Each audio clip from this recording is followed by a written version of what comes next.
I think we want to be on track to become a multi-planet species and a spacefaring civilization in order to find out what the universe is all about, like and ensure the continuance of consciousness as we know it. As far as we know, we're the only life.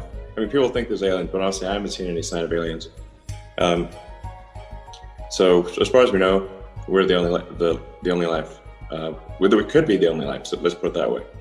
And we need to take the set of actions that are most likely to make the future good and result in the continuance of consciousness as we know it.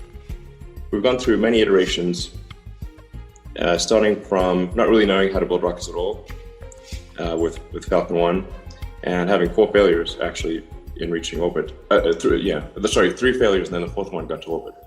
So 4th one's a charm. So we only barely survived. I was at 0 cash basically when we got that 4th one to orbit, and if that 4th one hadn't worked, we would have been curtains. So it's definitely not been smooth sailing. It's been a very difficult ride, with just a lot that has been discovered along the way. I mean, just trying to figure out what questions to ask about the design was quite difficult. I think it's helpful to have as the objective the creation of a self-sustaining city on Mars. I think this has to be the objective, not simply a few people or a base, but a self-sustaining city. The acid test really is if the ships from Earth stop coming for any reason, does Mars die out? For any reason. It could be banal, or it could be nuclear Armageddon. It doesn't matter. If the ships stop coming for any reason, does the city on Mars die out? If it does, we're not in a secure place. So, I mean, I think this really might come down to, on the great filter front, are we going to create a self-sustaining city on Mars before or after World War III? And I think the probability of it being created after World War III, hopefully there's never a World War III, but of after is low. So we should try to make the city self-sustaining before any possible World War III. This is just a risk. This is not, I think sometimes people have difficulty dealing with probabilities. It's either this way or that way, but it's really, we just face a series of probabilities. And there's some chance that we will have a giant war or a super volcano, or a comet might hit the Earth, or we might just self-extinguish in some. It might be more of a whimper than a bang. And frankly, right now, civilization is not looking super strong. It's looking a little rickety right now, to be frank. It's not an escape vehicle. It's simply something that it's not like you can. I mean, unless Mars is made self-sustaining, which will probably not happen in my lifetime. It is certainly not. It's meaningless to have an escape, lifeboat or escape hatch or something, if you're simply moving to another place where you will soon die out. That doesn't count. It's not much of a lifeboat, really. So this is really about, minimizing existential risk for civilization as a whole, and then having an exciting future that you can look forward to, and a future where we are a spacefaring civilization and multi-planet species is far more exciting than one where we are not. That's an exciting future, and being forever confined to Earth until some eventual extinction event is depressing and not fun. And we need things that make you want to get out of bed in the morning and be excited about the future. And I think being a spacefaring civilization is one of those things that everyone can get excited about. You first have to say what is the goal. And once you have what is the goal, you can then measure various designs against that goal. Otherwise, you're saying, how are you evaluating why is one design better than another? What's your goal? It's got to be a goal. So the goal is get enough tonnage to Mars and enough people to make Mars self-sustaining as quickly as possible. So then you say, okay, let's back out the math on this. need a lot of tonnage. Maybe, I don't know, 100,000 tons, maybe 1 million tons. So you can't be faffing around with these expendable rockets. They're a joke. They're absurd. Even Saturn V is tiny potatoes.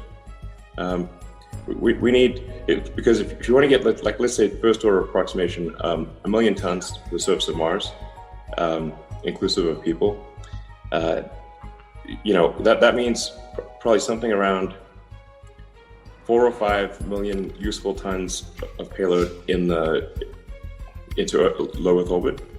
For every time you get to low Earth orbit, you're going to get 4 or 5 tons, hopefully closer to 5. This math is you really start squeezing like tiny percentages. But let's say confidently, if you got 5 tons to low Earth orbit, you can get 1 ton to Mars. That's confident. Maybe you can get, maybe you only need 4. Anyway, the point is, you need 5 million tons into Earth orbit to get 1 million tons to Mars. Now, let's put this into perspective. Total global capacity to orbit of all expendable rockets is around 500 or 600 tons, I think. And if you said, okay, the world's going to end if you do not increase your capacity, perhaps they could do 1,000 tons. Okay, so that's 1/5,000th of what's needed. This is ridiculous.